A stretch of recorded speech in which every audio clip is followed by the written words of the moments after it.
Hello, मैं नितिन कुमार आपके सामने उपस्थित हूँ।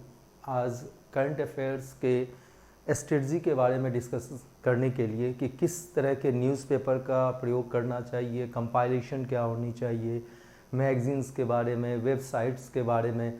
देखिए, बहुत सारी प्रॉब्लम ये होती है छात्र छात्राओं को कि करंट अफेयर्स जो कि हमारे जीएस के सिलेबस का तकरीबन 60 से 70% हिस्सा है, उसको कैसे मैनेज किया जाए। क्लियर।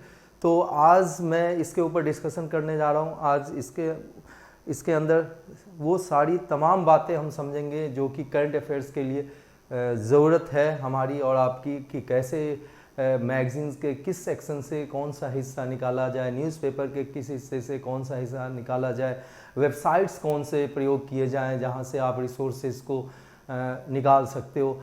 तो सबसे पहले ये समझिए कि करंट अफेयर्स, देखिए इसके अंदर 4 बातों पे हम ध्यान देंगे। पहला, न्यूज़पेपर्स।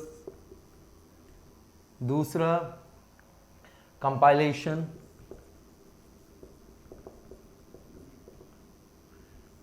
तीसरा, मैं बता दूं आपको, मैगजीन। और चौथा, वेबसाइट्स। इन 4 चीज़ों के ऊपर हमें ध्यान देना है। अब देखिए, आपको ये समझने की ज़रूरत है कि बहुत दफ़े ये पूछा जाता है ऑफलाइन और ऑनलाइन क्लासेस के अंदर कि स्ट्रेटजी क्या होनी चाहिए, इसके लिए रणनीति क्या होनी चाहिए।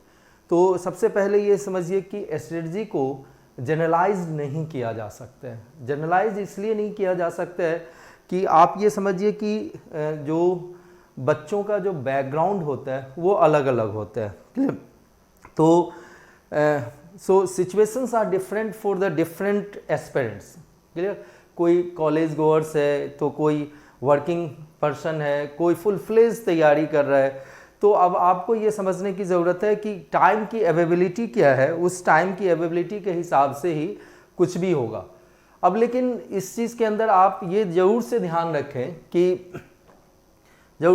रखें कि व्यक्ति विशेष का इंटरैक्शन क्या है। क्लियर। अब आप जब किसी भी रिसोर्सेज को यूज़ करने जा रहे हो तो उसका इंटरैक्शन क्या है, उसका इंटरफेस क्या है। ठीक है, आपके शेड्यूल के हिसाब से वो ज़रूर से होना चाहिए, आपके प्लानिंग के हिसाब से वो ज़रूर से होना चाहिए। देखिए, तो ये समझिए कि अलग अलग लोगों की ज़रूरतें अलग अलग हैं। तो आपको ये देखना होगा कि इंटरैक्ट किस ढंग से वो करता है। क्लियर। जो रिसोर्सेज आप यूज़ कर रहे हैं उसका इंटरफेस क्या है, किस तरह की चीज़ें फ्रंट में आपको दिखनी चाहिए जिससे कि आप ज़्यादा अट्रैक्ट भी हो सके और उससे इंटरैक्ट भी कर सके। ठीक है। Third point, it must fit into your schedule and plan. Clear. तो आपके शेड्यूल और प्लान के हिसाब से होना चाहिए, अदरवाइज ये थोड़ा सा मुश्किल हो जाएगा आपको संभाल पाना। अब देखिए कि नेक्स्ट पॉइंट जो इसमें आपको समझने की ज़रूरत है, देखते हैं। देखिए, अब आप ये सोचिए कि क्या प्रीलिम्स के लिए, मेंस के लिए, इंटरव्यू के लिए अलग अलग स्ट्रेटजी की ज़रूरत है? नहीं, अलग अलग आप स्ट्रेटजी को नहीं अपनाएंगे। देखो, एक सिंपल सा एग्जांपल दे रहा हूँ आपको समझने के लिए।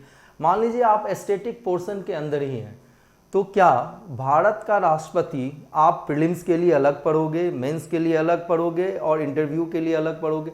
नहीं। चूंकि करंट का कंटेंट आपके प्रीलिम्स के अंदर भी है, मेंस के अंदर भी है और इंटरव्यू के अंदर ही भी है, तो आपको क्या करनी पड़ेगी? एक समग्र तैयारी करनी पड़ेगी। क्या करनी पड़ेगी? समग्र तैयारी करनी पड़ेगी। सो नेक्स्ट पॉइंट ये है, needed for prelims, mains, okay, and for your interview also. किस किस चीज के लिए जरूरत है? प्रीलिम्स के लिए, मेंस के लिए और इंटरव्यू के लिए। So do not prepare the source but prepare topics. समझ आई बात? इसीलिए मैं यहां लिख दे रहा हूं, do not prepare the source but prepare topics. देखिए, सोर्स हमारे अलग अलग हो सकते हैं, जिसके ऊपर मैं अभी विस्तार से चर्चा करने जा रहा हूं, लेकिन टॉपिक एक ही होगा। एक टॉपिक के अंदर अलग अलग सोर्सेज का आप प्रयोग कीजिए, और आपको बिल्कुल फिक्स नहीं होना है कि इसी सोर्स से ये चीज़ करना है, बल्कि अलग अलग सोर्सेज का प्रयोग करेंगे आप। क्लियर? सो ये बात समझ आ गई? तो आपको सोर्स को नहीं करना है, ये नहीं कि मैं पीआईबी को प्रिपेयर कर रहा हूँ, ध्यान देना, मैं योजना को प्रिपेयर कर रहा हूँ, समझ आई बात, मैं फ्रंट लाइन को प्रयोग कर रहा हूँ, मैं द हिंदू का प्रयोग कर रहा हूँ, या इंडियन एक्सप्रेस का प्रयोग कर रहा हूँ, या दैनिक जागरण का प्रयोग कर रहा हूँ। ऐसा आपको कुछ भी नहीं करना है। क्लियर? आप एक टॉपिक उठाओगे और उसके लिए अलग अलग सोर्सेज का प्रयोग करेंगे, और वो सोर्सेज मैं आपको बताता हूँ कि किन चीज़ के लिए कौन सी सोर्स की आपको क्या पड़ेगी, ज़रूरत पड़ेगी। Is it okay? देखिए, तो अब आप ये समझिए कि सबसे पहले हम चर्चा करेंगे किसके ऊपर? न्यूज़पेपर के ऊपर, कि न्यूज़पेपर जरूरी क्यों है, न्यूज़पेपर जरूरी क्यों है। क्लियर? बिकॉज देखिए, न्यूज़पेपर, व्हाई सो? फर्स्ट, कि newspaper is a base, news paper is a base. And why so? ये समझने की जरूरत है क्योंकि ये ऑथेंटिक और लेटेस्ट सिलेबस है। जैसे आप मान लीजिए कि फाइनेंस कमीशन के ऊपर क्या हुआ, ये आपको एस्थेटिक यानी कि लक्ष्मीकांत या डीडी बसु या सुभाष कश्यप की जो इंडियन कॉन्स्टिट्यूशन की बुक है, उसमें मिलना है क्या? अब कोविड-19 आज के समय में हो रहा है, फाइनेंस कमीशन का रोल उसके हिसाब से अब चेंज हो रहा है, तो आप एस्थेटिक सोर्स से तो इसको प्रिपेयर नहीं कर पाएंगे। तो जरूरत क्या है कि न्यूज़पेपर बेस इसलिए है कि it is a authentic and latest source. Clear? आपको ये समझना है कि ये ऑथेंटिक है और लेटेस्ट सोर्स है। नाउ अब देखिए कि लिखा किसके द्वारा जाता है? किसी एक्सपर्ट के द्वारा लिखा जाता है। इट इज़ ऑलवेज, जैसे कि आप जो व्यूज़ की बात करते हैं, जो आप न्यूज़ एनालिसिस की बात करते हैं, तो वो एक्सपर्ट्स के द्वारा लिखा है। मैंने खुद दैनिक जागरण में, ठीक है, राष्ट्रीय संस्करण के अंदर जो अंतर्राष्ट्रीय संबंध है, उसमें जैसे कि पिछले वर्ष अमेरिका के अंदर जो शटडाउन की स्थिति थी, उस पर आर्टिकल लिखा था। तो एक आर्टिकल को लिखने के लिए मान लो 1200-1500 वर्ड्स के आर्टिकल लिखने हैं, तो उसके लिए बहुत सारे सोर्सेज मुझे यूज़ करने पड़े थे। फ्रंट लाइन से लेके New York times, main stream, the Hindu, ऐसे बहुत सारे सोर्सेज का हमें क्या करना पड़ा था? प्रयोग करना पड़ा था। तो जब भी वो लिखा जाता है, वो किसी एक्सपर्ट के द्वारा लिखा जाता है, अपने क्षेत्र के वो जानी मानी हस्ती होती है और वो लिखते हैं। समझ आई बात?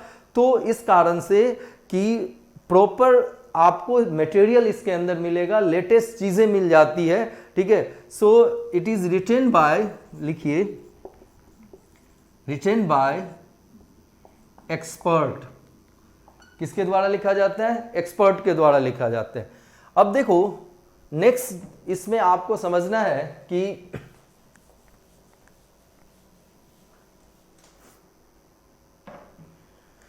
ये कंटिन्यूटी को भी मेंटेन करता है। थर्ड पॉइंट लिखिए, maintain continuity in preparation. Clear? तो ये क्या करता है? कंटिन्यूटी को मेंटेन करता है प्रिपरेशन के अंदर। अच्छा, ये ऐसा मैं क्यों बोल रहा हूं? क्लियर। आपको ये समझना है कि इसमें क्या होता है, स्टार्ट विद ए स्मॉल, बिल्कुल छोटी चीज से शुरुआत होगी। अब आप देख लीजिए कि इसके अंदर 2 से 3 दिन के अंदर, क्लियर, आपको अपडेट आएगा, जैसे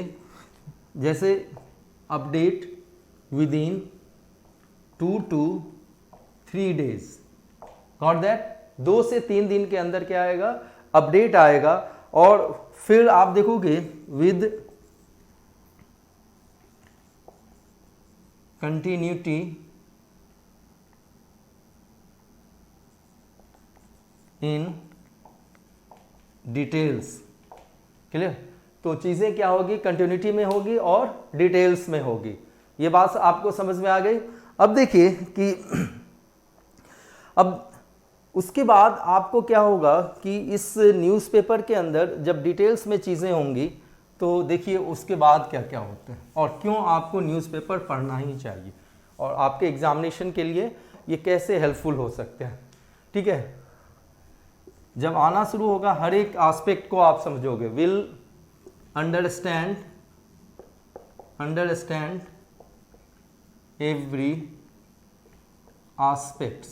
एवरी एस्पेक्ट, क्लियर। देखिए इसमें आप ये जानोगे कि गवर्नमेंट क्या बोल रही है, क्लियर। उसके बाद एक्सपर्ट क्या बोल रहे हैं, फिर आप ये जानेंगे कि कोर्ट में कैसी चीज़ें रखी जा रही है। ठीक है, मान लो कि वो मामला जैसे सबरीमाला का केस कोर्ट में पहुंच गया, ठीक है, आईपीसी के 377 का केस मान लीजिए कि सुप्रीम कोर्ट तक पहुंचा। तो अब देखिए इसके बाद आपको मिलना क्या शुरू होगा, इसके ऊपर एडिटोरियल्स, क्लियर, एडिटोरियल्स। अब देखिए कि एडिटोरियल्स के अंदर आप देखिए कि आपको ये समझना है कि 3 तरीके के इसमें व्यू होते हैं, क्लियर। एक सेंट्रिस्ट, एक राइटिस्ट और एक लेफ्टिस्ट, क्लियर। अब देखिए मोटे तौर से बहुत ज़्यादा तो मैं इस समय व्याख्या नहीं दूंगा, ठीक है। देखिए राइटिस्ट आप ये समझिए, ये nation first, individual come later,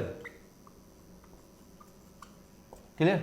इसमें क्या होता है राइटिस्ट के अंदर आप ये समझिए कि जो इनका ये मानना है कि पहले देश है और फिर उसके बाद क्या होते हैं कि इंडिविजुअल्स होते हैं, क्लियर। लेकिन लेफ्टिस्ट का ये कहना है कि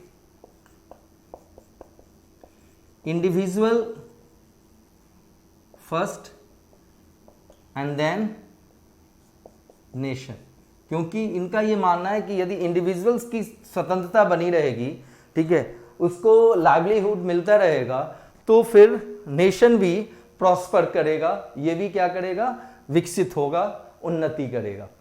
और सेंट्रिस्ट जो होते हैं it's a mixture of rightist and leftist, ये दोनों को मिला के होते हैं, क्लियर। अब जैसे मोटे तौर से यदि भारत के यदि बात की जाए तो उसमें लेफ्टिस्ट जैसे political party CPI, CPM, clear. इसके बाद राइटिस्ट आप देख लीजिए जैसे बीजेपी, शिवसेना, ईटीसी।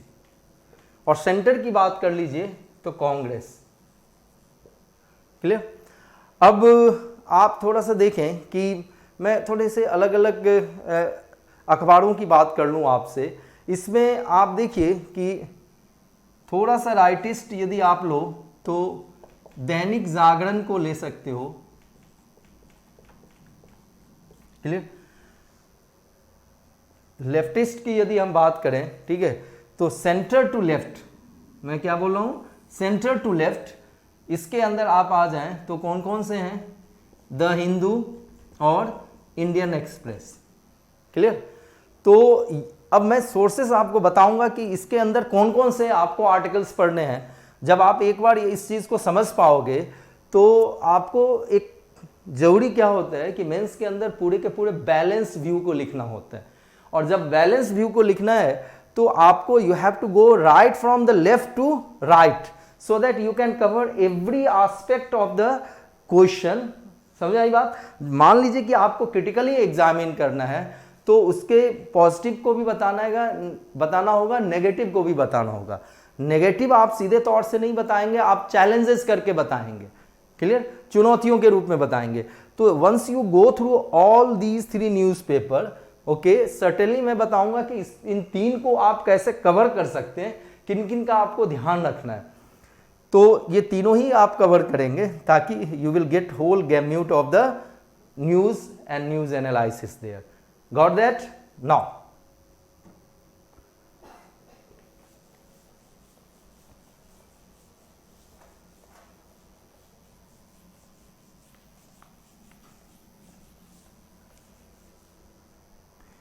ओके अब नेक्स्ट जो आपको ये समझना है कि आगे आखिर देखते हैं इसमें कि आगे क्या है, clear. Now just wait, okay, sorry. तो अब देखिए, so balanced view with the proper facts and figure, clear. You must balanced your view with facts and figure। Facts और फिगर के साथ आप क्या करेंगे, इसको अपनी शुरुआत करेंगे, लिखेंगे चीज़ों को। देखिए जो बिगिनर हैं, ठीक है, अब एक चीज़ आप मान के चलो, माध्यम आपका कुछ भी हो, हिंदी हो या इंग्लिश हो, आपको पढ़ने दोनों ही चाहिए। इनपुट दोनों तरफ से आने दीजिए। आउटपुट में आप भले ही हिंदी का प्रयोग करें या इंग्लिश का ही प्रयोग करें, लेकिन आपको ये समझना है कि इनपुट के अंदर दोनों ही चीज़ हो। बिगिनर के लिए मैं कहूँगा द इंडियन एक्सप्रेस, क्लियर। और जो मैं स्ट्रेटजी डिस्कस कर रहा हूं ये सिर्फ और सिर्फ नोट मेकिंग के लिए नहीं है। You have to inculcate in your daily habit. आपको डेली के जो आपके हैबिट हैं उसके अंदर इसको इनकलकेट करना है, इसको आत्मसात करना है, क्लियर। लेकिन लेटर ऑन द हिंदू, यदि आप बिगनर हैं, क्लियर, और हिंदी में देखें तो दैनिक जागरण और जनसत्ता, दैनिक जागरण और जनसत्ता, क्लियर। अब देखिए, मैं बारी बारी से इन अखबारों में बताता हूं कि आपको पढ़ना क्या है।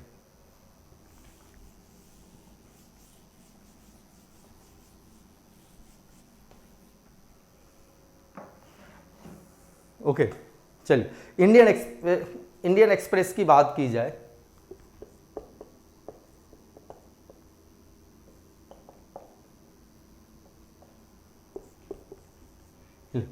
अब देखिए कि इसमें मंडे टू सैटरडे आपको करना क्या है, एडिटोरियल पेज पे एडिटोरियल को देखना है। अमूनन इसमें 3 एडिटोरियल होते हैं, अमूनन बोल रहा हूँ, हमेशा ही नहीं, लेकिन 3 एडिटोरियल में से पहले 2 आपके मतलब का होगा, क्लियर। और मैं आगे हर एक हफ्ते आपको 2 से 3 क्लासेस इसके ऊपर दूंगा और पूरे के पूरे अखबार को मैं कवर करूंगा उसके अंदर, ठीक है। 3 क्लासेस आप मान लीजिए, तो इसमें क्या होगा, पूरे हफ्ते के जितने भी एडिटोरियल हैं और न्यूज़ एनालिसिस आपकी कवर हो जाएगी। तो हम बने रहेंगे उसमें, लेकिन आप ये समझिए कि आप अपने लेवल पे जब आप आओगे तो एडिटोरियल पेज पे मंडे टू सैटरडे, क्लियर, पहले 3 में से आपको 2 पढ़ने हैं, ठीक है। अब देखिए, इसके अलावा आप ये रखिए ध्यान कि एक इसमें एक्सप्लेन्ड पार्ट आता, क्लियर। ये देखिए होता क्या है कि एडिटोरियल पेज के ठीक पहले आएगा, यदि नहीं तो एडिटोरियल पेज नेक्स्ट भी नहीं, उसके बाद आपको एक्सप्लेन्ड दिख जाएगा। क्लियर? और इसमें तकरीबन 3 टॉपिक्स कवर किए जाते हैं और सारे के सारे रेलिवेंट होते हैं। क्लियर? और ये सबसे बड़ी बात ये है कि ये क्वेश्चन आंसर के फॉर्मेट में होगा, क्वेश्चन आंसर के फॉर्मेट में होगा, जो कि आपके लिए काफ़ी सुविधाजनक भी होगी। चीज़ों को समझ पाना, आपको बेसिक्स से लेके जो कुछ भी आपके मेंस के अंदर ज़रूरत होती है ना, वो सारी चीज़ें आपको बताई जाएगी इसके अंदर। Is it okay? नाउ तो मैं बात किसकी कर रहा था? तो इंडियन एक्सप्रेस की कर रहा था। अब देखिए कि अब आते हैं द हिंदू पे। क्लियर? इसके अलावा आपको कुछ भी नहीं पढ़ना है। संडे के दिन इसमें बहुत सारी चीज़ें होती है। क्लियर? एक तवलीन सिंह की आर्टिकल होती है, उसको आप पढ़ सकते हैं संडे के दिन। क्लियर? वैसे पी चिदम्बरम के द्वारा भी एक लेख लिखा जाता है जिसमें कि अमूनन आप पाओगे कि सरकार को क्रिटिसाइज किया जाता है, तो जो चुनौतियां हैं उसके लिए आप इसको भी पढ़ सकते हैं। Got that? But these are the things which is must for you.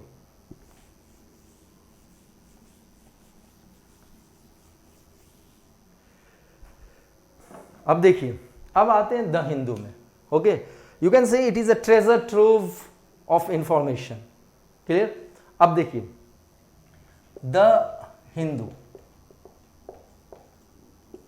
The Hindu के अंदर देखें कि सबसे पहले Monday to Saturday you have to go for the editorials.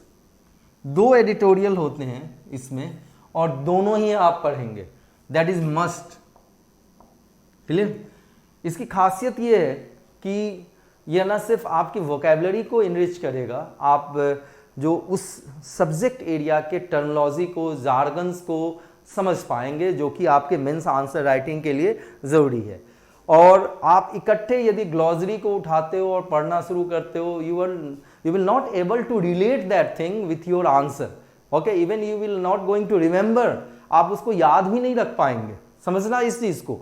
तो बेहतर होगा कि डेली डे जब आप पढ़ते हैं तो वो जार्गन्स जो होती है, ठीक है, वो टर्मिनोलॉजी जो होती है, वो धीरे धीरे आपके जहन में जाता जाएगा और एक कुछ समय के बाद 4-5 महीने के अंदर चीज़ें काफ़ी इनरिच हो जाएगी, आपकी वोकेबलरी इनरिच हो जाएगी, उस सब्जेक्ट एरिया से रिलेटेड टर्मिनोलॉजी इनरिच हो जाएगी। क्लियर? अब आते हैं इसके अलावा कि फ्राइडे को, सीधे तौर से फ्राइडे को देखिए, अर्लियर पहले क्या होता था कि एक फॉर, अगेंस्ट और इट्स कॉम्प्लिकेटेड, नहीं, एडिटोरियल पेज के ठीक अगले पेज पे ये आया करता था। अब बोलोगे कि जब अब आता नहीं है तो इसकी ज़रूरत क्या है? देखिए, जब आप करंट अफेयर्स की बात करते हैं, मान लो कि 2020 में आपको एग्ज़ाम देना है, क्लियर, और यदि सही समय से होती तो मई के महीने में हो जाती, तो आपको करना क्या होता है कि 2019 के अप्रैल से लेकर आप देखो कि 2020 के अप्रैल तक अमूनन आप कवर करते हैं। ये बात समझ में आ गई आपको? अब देखिए कि तो बात सिर्फ पिछले 1 साल की नहीं है। बहुत दफ़े क्या होता कि मेंस के अंदर जो क्वेश्चन होती है वो कंटेम्प्रेरी इशूज़ पे भी पूछी जाती है, जो पिछले 2 साल 3 साल का होता है। तो ऐसी चीज़ों को संभालने के लिए ये बड़ा अच्छा सा है। इसमें उस मुद्दे के फेवर में बात की जाती है, उसके अगेंस्ट में बात की जाती है, और ये जो होता है कॉम्प्लिकेटेड होता है, उस चीज़ के ऊपर बात की जाती है। क्लियर है पॉइंट? यहाँ तक बात समझ में आ रहा है आप लोगों को? बात क्लियर है? अब देखिए,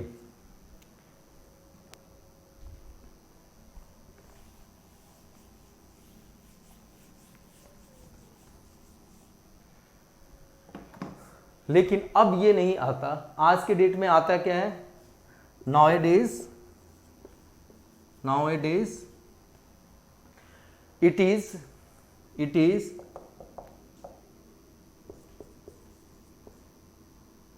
parlays, मतलब एक तरह की चर्चा होती है, क्लियर। और इसमें आपको QR कोड भी मिल जाएगा, क्विक रिस्पांस कोड, यदि आप चाहें। एक इंटरव्यू जैसी होती है जिसमें वही चीज़ है, लेकिन फॉर अगेंस्ट और जो बैलेंस करने वाला जो एक्सपर्ट होते हैं वो 3 होती है, और एक ही प्रश्न तीनों से रखा जाता है फॉर दैट, ताकि एक ही प्रश्न के ऊपर 3 तरह के व्यू मिल जाए, पॉजिटिव साइड में, नेगेटिव साइड में, और बिल्कुल मध्यस्थ जो करने वाला होता है उसके व्यू आपको मिल जाए। ये बात समझ में आ गई? तो आप क्या करेंगे कि फ्राइडे के दिन ये करेंगे। अब देखिए,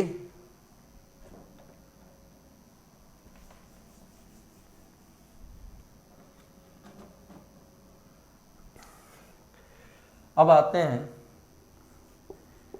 संडे। ये काफी महत्वपूर्ण है संडे का दिन।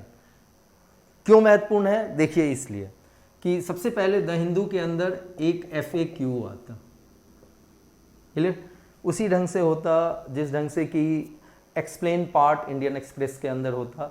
यानी कि आप 6 दिन तो इंडियन एक्सप्रेस से कवर कर लो और 7वें दिन FAQ से कवर कर लो आप, क्लियर।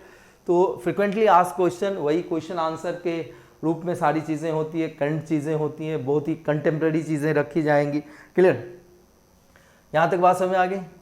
अब देखिए, एक आजकल पिछले 3 हफ्ते से प्रोफाइल करके आया होता है, यानी कि कोई चर्चा में है। जैसे अभी कुछ दिन पहले जो इराक के प्रधानमंत्री को बदला गया है, ठीक है, उसके बारे में पूरी की पूरी चर्चा थी, क्लियर। और क्यों उनको रखा गया, इसके इम्प्लीकेशंस क्या होंगे, अमेरिका और ईरान के संबंध में कैसे वो बंदा बैलेंस करने की स्थिति में है, ठीक है। एक तरफ तो ईरान के साथ उसके व्यक्तिगत संबंध अच्छे हैं और अमेरिका के साथ व्यक्तिगत संबंध अच्छे हैं, तो ये सारी पहलू दी गई थी और इस चीज़ को क्लियर आप कर सकते। और फिर साइंस एंड टेक के लिहाज से ये क्या है, काफ़ी महत्वपूर्ण है, काफ़ी क्या है, महत्वपूर्ण है ना। अब देखिए कि इस दिन तकरीबन 4 आर्टिकल्स आपको मिल जाएगा, और ये 4 आर्टिकल्स में से मतलब ऑलमोस्ट सारे इंपॉर्टेंट होते हैं, और इसको यदि आप कवर कर पाते हैं तो मैं आपको एश्योर करूं कि करीब करीब 70% आप चीज़ों को कवर कर लेंगे, ठीक है। 70% चीज़ों को कवर कर लेंगे साइंस टेक के, क्योंकि साइंस टेक के अंदर आप देखो कि बेसिक से ज़्यादा जो चीज़ पूछी जाती है वो आपका क्या होता है, करंट अफेयर्स का सेक्शन होता है। चलिए,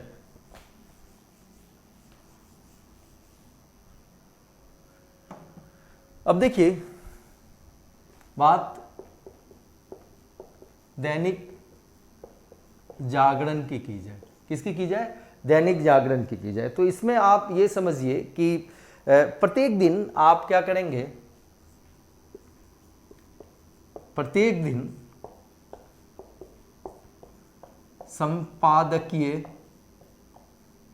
पृष्ठ आप पढ़ेंगे, क्लियर। संपादकीय पृष्ठ पे जाएंगे, इसके लेख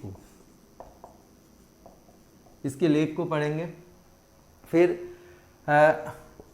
पहले सोमवार को, आजकल तो अब नहीं आ रहा है लेकिन आप नेट पे जाके ये कर सकते हैं, सोमवार को बिजनेस पेज पर जागरण पाठशाला, और ये आपके इकोनॉमिक्स के टर्मिनोलॉजी के लिए काफ़ी ज़रूरी है। किसके लिए ज़रूरी है? इकोनॉमिक्स के टर्मिनोलॉजी के लिए काफ़ी ज़रूरी है। और यदि इसके शब्द को आप निकाल के पढ़ते हो तो आप समझो कि इकोनॉमिक्स के करीब 30% क्वेश्चन जो प्रिलिमिनरी लेवल का है उसको आप कवर कर सकते हैं। आपकी कंसेप्ट जो है बड़ी प्रैक्टिकल वे में बिल्डअप हो जाएगी, क्लियर। और इसके अंतिम पृष्ठ पर विज्ञान एवं प्रौद्योगिकी यानी कि साइंस टेक का एक आध आपको खबर मिल ही जाता है, जो कि काफ़ी होता है आपके साइंस टेक को। तो ये आपने देखा कि किन किन अखबारों से, ठीक है, किन किन चीज़ों को कवर करने की ज़रूरत है। अब इसके बाद एक मैं बता दे रहा हूँ, ठीक है, certainly you have to apply the discrimination कि इसमें रिसोर्सेज मैं बता दे रहा हूँ। जब आप जनसत्ता पे आते हो तो इसके अंदर संपादकीय पृष्ठ और एक आलेख होता जो कि काफ़ी महत्वपूर्ण होता है। क्लियर? यहाँ तक बात समझ में आ गई? अब देखिए थोड़ी सी बात, इसके बाद मैं कुछ इंपॉर्टेंट आर्टिकल्स की कर रहा हूँ। किसकी कर रहा हूँ? इंपॉर्टेंट आर्टिकल्स की। क्लियर? तो इसमें आप समझिए कि है क्या, लिखिए इंपॉर्टेंट आर्टिकल्स। क्लियर? अखबार करीब करीब 2 घंटे डेली पढ़िए। That is the panacea for every problem you are facing in the PT and mains examination. मैं बता दूं एक रामबाण है। सबसे पहले देखिए कि पॉलिटी के अंदर, अच्छा ये नहीं कि मैं 10 लोगों का नाम लिखवा रहा हूं तो डेली 10 लोगों का आता है, हफ्ते में एक आध इन सबों का मिल जाएगा आपको, ठीक है। अब मान लीजिए कि मैंने लिखा पहला नीरजा चंडोक। क्लियर? नीरजा चंडोक। यदि पार्लियामेंट से चीजें संबंधित पढ़नी हो तो अब महीने में कभी 1 बार दिखेगा या कभी 2 बार दिख गया, तो ये नहीं कि डेली मिल रहा है आपको, डेली कवर करना है। क्लियर? नेक्स्ट जो नाम आता उपेंद्र बख्शी का आता। किसका आता? उपेंद्र बख्शी का। तो इसमें सुप्रीम कोर्ट एंड जुडिशियल यानी कि न्यायिक प्रक्रिया से संबंधित या जुडिशरी से संबंधित चीजें आप को मिल जाएगी। नेक्स्ट जो बारी आती है Ashutosh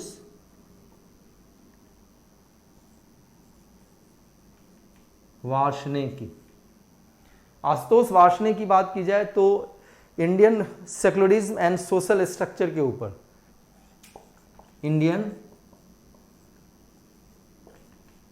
secularism and social structure, Indian secularism and social structure.